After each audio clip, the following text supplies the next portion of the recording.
Ngasi Manipur asida thokliba khoirang khoisaunaba mayam asi asumna yengba yai madudi population explosion na thokanba saitheng amasung lona khutlai kaya ama pusilakpa asinani. Population explosion asi amukasu asumna yengba yai madudi lona ngamkhai wangmadagi mitop kaya ama sangsilakpa amasung angang pokpa thingdaba asini.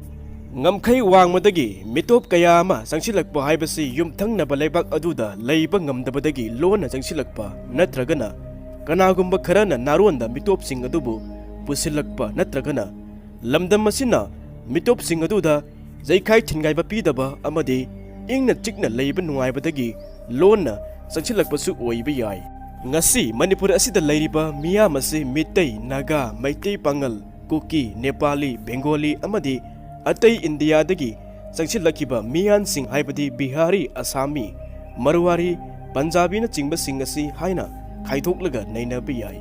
Adubu Naga phurup sing asida makhoigi missing asibu masing yamna uhannaba census ke report ta temper tawbagi mami amasu uba phangi. Samna hairabada Ukhrulda, Senapatida, mayum leiba mi adu Imphal da leiba mayum adusu census ki missing thibada Imphal da su adumak hapchilli. Asumna Purun da leiba midu Senapati district ki headquarter gi missing thibada amadi electoral roll da amukasu pansinbadi thengnai.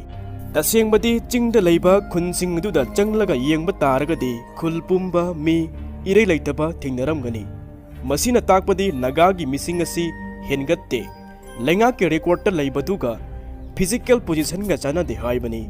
Naga gi naha kaya ama Imphal da Dimapur da Guwahati da amadi India gi tungan ba city sing aduda mapa leibak singda lairik tamba thabak tawbana chingba kaya ama tawraga laina khibana maram oiraga khun aduda mama ga mapa ga khara khatangna senaduna leihori. Aduga amuk Maitai singdana angang masing yamna likna poknaba naha kaya murumna mapanda mayum huangduna chatnakiba leisabi ayamba mapanda mayum panakhiba lemhoriba sing adugi manungda khara amana amuk mayum makai pandana leiba khudimak asina Maitai singi missing asi khangan hantakhiba asine. India ki population control data da yengba taragadi yamna ideal oiri adumakpu missing yamjadaba missing hengatnaba yamna maktangai phadriba phurup ama oinadi masi mangnabagi masak amasu oiri. Maitai singna missing hanthabada yamdabada phaba hiram amatta leite planning da hen akaiba lei haibasi aikoigi planner sing amadi administrator sing na khantharude. Population yaudabana market has peak bana Manipur gi resource asi hanta halli miyam gi phanaba maikai da purakadauba development plan tawba yahande haibasi ngasi makhanthabagi mami amata tadri. Tasengna hairabada develop economy ama sagatpada business sangi. Business asibu sakhat hannaba khotnabada achauba market changi. Market haiba asina missing yamlaga oi. Missing yaudana afaba market amata sengbat pangamloi. Market achaubu leitana develop economy ama sagatpasu ngamloi. Aduna di khwaidagi maru oiriba asina market economy ama sengbatnabagi damakta achauba population ama sengpat pasu mathau tai. Indigenous people sing aduna lenga ki slogan angang ama natragana anina toklasi haiba aduda haukiba sahi yangkhaimuk asi induna ngasi phawba lakli. Adubu population gi control tawba haiba adu indigenous people sing gi oinadi chana de haibadi mapandagi phujilakliba influx thingi haiba taragadi missing yamba ama changi. Madu ngamhaudaba taragana mitop mihan cha kaya aduna jelomi sing asibu sasinduna muthatkibasi yai. Tawriba mawong asi ngasimak Manipur asida thoklibasidagi khangba yare. Maitai amasung Naga gi hek mathangda lamdam masigi Maitai ningol piraga Manipur asida sahi cha kaya gi mamangdagi leirakhraba ningol macha oiriba Maitai pangal sing asisu Manipur asibu nungsigadaba amadi Manipur asibu kangadaba phurup amani. Makhoi sing asina Islam gi lining chatpa mapa mapu gi lechatni manghanba haunade maduna makhoibu mapa mapu ningjabagi phurupti takadoribani. Madu aikhoigi Maitai pangal sing asina ngaklaga lakli. Maitai pangal gi oiba identity ama makhoina ngaktuna lakli. Makhoigi oijaba yumlei kaire chakcha yuthak preserve tawraga lakli. Masina piba macha Maitai singasu afaba mari thamnaduna leirakli. Thaina Maitai singa Maitai pangal singa thoidokna khenaba nungsinnaramdaba amatta leiramde. ꯐꯨꯔꯨꯞ ꯑꯅꯤ ꯑꯁꯤꯒꯤ ꯃꯔꯛꯇ ꯊꯧꯗꯣꯛ ꯋꯥꯊꯣꯛ ꯐꯥꯎꯕ ꯆꯪꯅꯗꯨꯅ ꯑꯔꯩ ꯂꯩꯇ ꯇꯥꯟꯅꯔꯒ ꯉꯁꯤ ꯐꯥꯎꯕ ꯂꯥꯛꯂꯤ꯫ ꯑꯃꯔꯣꯝꯗ ꯃꯅꯤꯄꯨꯔꯒꯤ ꯃꯄꯥꯟꯗ ꯂꯩꯔꯤꯕ ꯃꯩꯇꯩ ꯄꯥꯉꯜꯒꯤ ꯈꯨꯟꯁꯤꯡ ꯑꯗꯨ ꯑꯃꯨꯛꯇ ꯌꯦꯡꯕꯤꯌꯨ꯫ ꯊꯥꯏꯅꯒꯤ ꯆꯠꯅꯕꯤꯁꯤꯡ ꯃꯁꯛꯁꯤꯡ ꯑꯗꯨ ꯑꯃꯠꯇ ꯍꯣꯡꯕ ꯎꯗꯦ꯫ ꯃꯗꯨ ꯆꯥꯎꯈꯠꯄꯒꯤ ꯃꯉꯥꯜ ꯐꯪꯗꯗꯨꯅ ꯇꯧꯔꯤꯕꯅꯤ ꯍꯥꯏꯒꯗ꯭ꯔꯥ?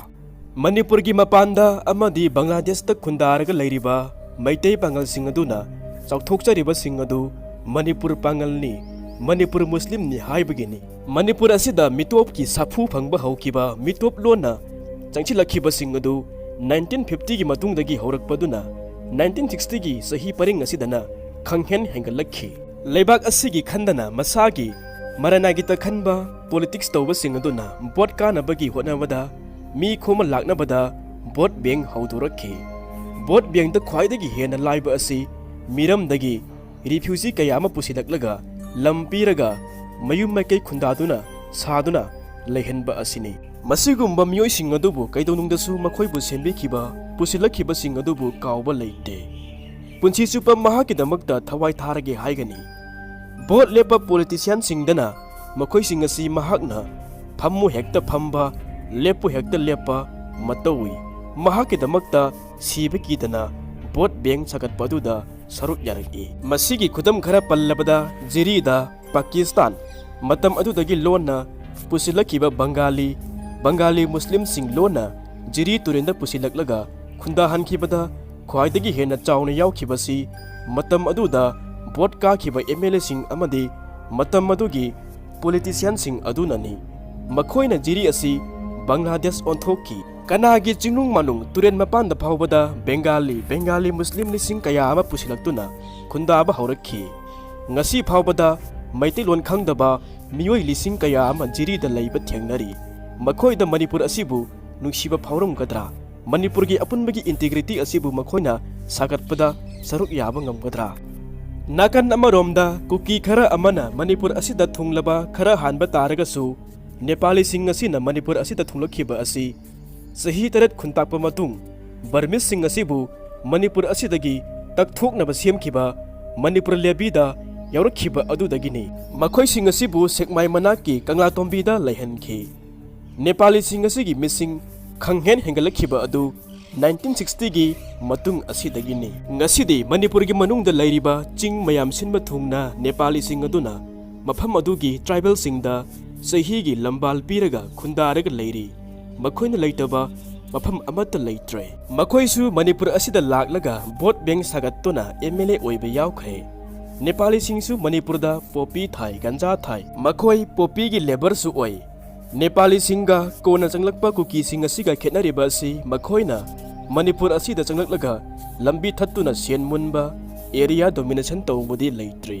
ꯃꯈꯣꯏꯒꯤ ꯑꯣꯏꯕ ꯈꯨꯠꯂꯥꯏ ꯄꯥꯏꯕ ꯂꯨꯞ ꯑꯁꯤ ꯁꯦꯝꯒꯠꯄ ꯇꯥꯔꯒꯁꯨ ꯃꯈꯣꯏꯒꯤ ꯃꯄꯥ ꯃꯄꯨꯒꯤ ꯁꯣꯇꯣ ꯇꯥꯜꯂꯛꯄꯗꯤ ꯊꯦꯡꯅꯗ꯭ꯔꯤ꯫ ꯃꯈꯣꯏꯅ ꯈꯨꯟꯗꯥꯔꯒ ꯂꯩꯔꯨꯕ ꯂꯝ ꯑꯗꯨ ꯃꯈꯣꯏꯒꯤ ꯃꯄꯥꯅ ꯃꯄꯨꯅ ꯊꯅꯝꯕꯅꯤ ꯍꯥꯏꯕꯗꯤ ꯅꯦꯄꯥꯂꯤꯁꯤꯡꯅ ꯉꯁꯤ ꯐꯥꯎꯕꯗ ꯍꯥꯏꯗ꯭ꯔꯤ꯫ ꯃꯈꯣꯏꯒꯤ ꯍꯥꯏꯕꯕꯨ ꯈꯤꯇꯪ ꯁꯥꯐꯒꯗꯕ ꯃꯐꯝ ꯌꯦꯡꯕ ꯑꯁꯤꯅꯤ꯫ ꯖꯤꯔꯤꯒꯤ ꯕꯪꯒꯥꯂꯤ ꯃꯨꯁꯂꯤꯝꯁꯤꯡ ꯑꯗꯨꯗꯤ ꯃꯈꯣꯏꯁꯤꯡ ꯑꯁꯤ ꯊꯥꯏꯅꯗꯒꯤ ꯂꯩꯔꯛꯂꯕꯅꯤ ꯍꯥꯏꯕ ꯐꯥꯎꯕ ꯍꯧꯔꯛꯂꯤ꯫ ꯚꯣꯠ ꯀꯥꯅꯕ ꯃꯄꯥꯟꯗꯒꯤ ꯃꯤꯌꯥꯝ ꯑꯃ ꯄꯨꯁꯤꯜꯂꯛꯇꯨꯅ ꯈꯨꯟꯗꯥꯍꯟꯕ, ꯚꯣꯠ ꯕꯦꯡ ꯁꯥꯒꯠꯄ ꯍꯥꯏꯕ ꯑꯁꯤꯕꯨ ꯂꯩꯕꯥꯛ ꯃꯤꯌꯥꯝ ꯁꯦꯕꯥ ꯇꯧꯕꯅꯤ ꯍꯥꯏꯒꯗ꯭ꯔꯥ? ꯅꯠꯇ꯭ꯔꯒꯅ ꯂꯩꯕꯥꯛꯀꯤ ꯃꯥꯌꯣꯛꯇ ꯅꯤꯡꯊꯧ ꯁꯦꯝꯕ ꯌꯥꯎꯕꯅꯤ ꯍꯥꯏꯒꯗ꯭ꯔꯥ? ꯃꯁꯤꯕꯨ ꯈꯔ ꯐꯖꯕ ꯂꯣꯟꯗ ꯍꯥꯏꯕ ꯇꯥꯔꯒꯗꯤ ꯗꯔꯇꯤ ꯄꯣꯂꯤꯇꯤꯛꯁ ꯀꯧꯔꯣꯏꯗ꯭ꯔꯥ? ꯈꯨꯗꯤꯡꯃꯛ ꯑꯁꯤ ꯃꯁꯥꯒꯤꯗ ꯈꯟꯕ ꯗꯔꯇꯤ ꯄꯣꯂꯤꯇꯤꯛꯁ ꯇꯧꯕꯁꯤꯡ ꯑꯗꯨꯅ ꯊꯣꯛꯍꯟꯕꯅꯤ꯫ ꯃꯅꯤꯄꯨꯔ ꯑꯁꯤꯕꯨ ꯃꯈꯣꯏꯅ ꯌꯣꯟꯊꯣꯛꯅꯕ ꯍꯣꯠꯅꯕꯅꯤ, ꯁꯤꯟꯕꯅꯤ꯫